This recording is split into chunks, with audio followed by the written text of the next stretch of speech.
Abraham యుద్ధాన్ని జయించి తిరిగి వస్తున్నప్పుడు షాలేము రాజు మెల్కీసెదెకు షాలేమును ఎదురయ్యి అంటున్నాడు. అబ్రహాంతో ఎదురయ్యి చదువుతాం వాక్యమని ఆదికాండం 14 అధ్యాయము 19 వచనము. అప్పుడు అతడు అబ్రహాంను ఆశీర్వదించి ఆకాశమునకు భూమికిని సృష్టికర్తయు సర్వోన్నతునైన దేవుని వల్ల అబ్రహాము ఆశీర్వదింపబడును గాక అని దీవించాడు. అబ్రహాము దేవుడి వల్ల మాత్రం ఆశీర్వదించబడాలి. అబ్రహాము ద్వారా దేవునికే మహిమ రావాలి. అబ్రహాము ఆస్తి సంపద మొత్తం వలన దేవునికే మహిమ రావాలని ఆ షాలేము రాజు, ఆ మెల్కీసెదెకు యాజకుడు ఎదురయ్యి అబ్రహాముని దీవించి వెళ్ళిపోతాడు. మరుక్షణమే సొదొమ వచ్చి అంటాడు, నేను నీకు డబ్బు ఎంత తెస్తా, నీ ప్రజలు ఉన్నారే యుద్ధం చేయి, నీతో పాటు యుద్ధానికి వచ్చారు అందరూ నాకు ఇవ్వు, నేను డబ్బు అంతా నీకు ఇస్తానంటే అబ్రహాం అంటాడు, ఒకవేళ నేను కానీ నీ దగ్గర నా మనుషుల్ని ఇచ్చి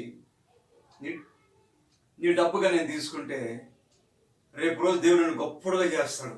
అప్పుడు నువ్వు అంటావు, అబ్రహాము నా వల్ల గొప్పోడయ్యాడు అని నువ్వు అంటావు.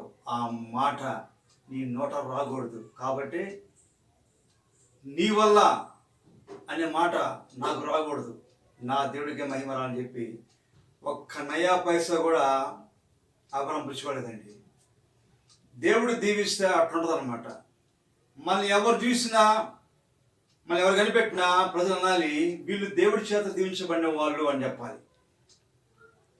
వీళ్ళు వాళ్ళు సాయం చేసి ఇంత పైకి వచ్చారు, వాళ్ళు సాయం చేసి ఇంత పైకి వచ్చారు అని ఎవరు అనకూడదు. దేవుడికి మన ద్వారా మహిమ రావాలి, వేరే వాళ్ళకి ఆ మహిమ పోకూడదు. దేవుడు దాన్ని ఒప్పుకోడు. ఎంత కష్టమైన నష్టమైన దేవుడి వల్ల మనం దీవించబడాలి. వేరే వాళ్ళు సపోర్ట్ తీసుకొని వీళ్ళు సపోర్ట్ తీసుకోను వాళ్ళ ఆదరణ చేసుకున్నాం అనుకో, రేపు రోజు అంటారు ఒకవేళ దేవుడు మనం గొప్ప చేసినప్పుడు అబ్రహాం చేసినట్టు మనగా చేస్తే వాళ్ళు అంటారు ఏమని తెలుసా, ఆ రోజు నేను చేశాను కాబట్టి సహాయము ఈరోజు స్థితిలో ఉన్నారు. ఆ రోజు వాళ్ళ అమ్మాయికి వాళ్ళ అబ్బాయికి నేను సాయం చేసా, వాళ్ళని చదువుకున్నానని మాట వచ్చింది అనుకోండి, దేవునికి మహిమ రాదండి. ఒకవేళ మన బిడ్డ చదువుకున్నా చదువు అంతంత మాత్రం ఉంటుంది, ఉద్యోగం ఇచ్చినంత మాత్రం ఉంటుంది, కానీ దేవుడికి మహిమ రాదు. ఎప్పుడైనా కానీ మనం దేవుడి చేతే దీవించబడాలి. లేట్ అయినా ఆలస్యమైనా ఏదో ఒక రోజు ఖచ్చితంగా దేవుడు మనల్ని దీవిస్తాడు. ఎందుకంటే మనం దేవుని పిల్లలమి, మనమందరం దేవుని పిల్లలమి. యేసుక్రీస్తు అంగీకరించాం కాబట్టి మనం అందరం దేవుని పిల్లలుగా మారిపోయాం యేసుక్రీస్తు ద్వారా.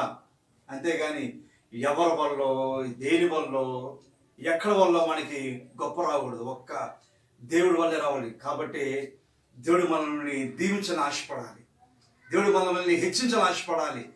దేవుడి వల్లే మనం పైకి ఆశపడాలి. కానీ వాళ్ళు సాయం చేస్తే బాగుండే, వీళ్ళు సాయం చేస్తే బాగుండే, వాళ్ళు ఇస్తే బాగుండే, వీళ్ళు ఇస్తే బాగుండే ఎప్పుడు మనుషులను ఆధార పెట్టుకున్నాం అనుకో, దేవుడికి మహిమ రాదు. దేవుడు మనకి ఏ సహాయం కూడా చేయడానికి ఇష్టపడ్డు. దానివల్ల ఏమవుతుందంటే ఆశీర్వాదం ఆలస్యం జరుగుతూ ఉంటుంది. ఎప్పుడైనా దేవుడి మీద ఆధారపడతామో దేవుడు ఖచ్చితంగా మనం దీవిస్తాడు. చూడండి, సారెపతి విధవరాలు 3.5 సంవత్సరాల కరువులో ఆమె అంతమంది ఉన్నారు, అందరూ ఉన్నారు, కానీ ఆమె యాజకుడు ఏలి అడిగినప్పుడు, అయ్యా మన దగ్గర కొంచెం పిండి ఉంది, దాంతో నేను నా కొడుకు తిని చచ్చిపోవాలనుకుంటున్నాను అనింది. ఎందుకంటే ఆమెకున్న దాంతో తృప్తి పడాలని ఆశపడింది. దాన్ని దేవుడు చూశాడు, వాళ్ళు తిని దేవుడు చూశాడు, అందుకే ఆమె దీవించాడు.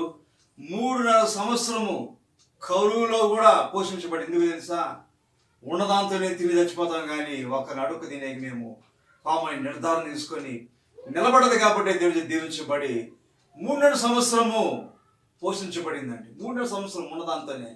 అటువంటి దేవుడు మనం సేవించే దేవుడు అండి.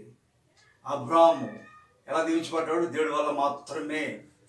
అబ్రాహాము దేవుడికే మహిమ. ఎంత ఆశ వచ్చినా ఏ జరిగినా అబ్రాహాముకి దేవుడే తోడు, అబ్రాహాముని దేవుడే దీవించింది. కాబట్టి ఆ మహిమ ఎల్లప్పుడూ దేవుడికే, నీ ద్వారా నా ద్వారా దేవునికే మహిమ రావాలి.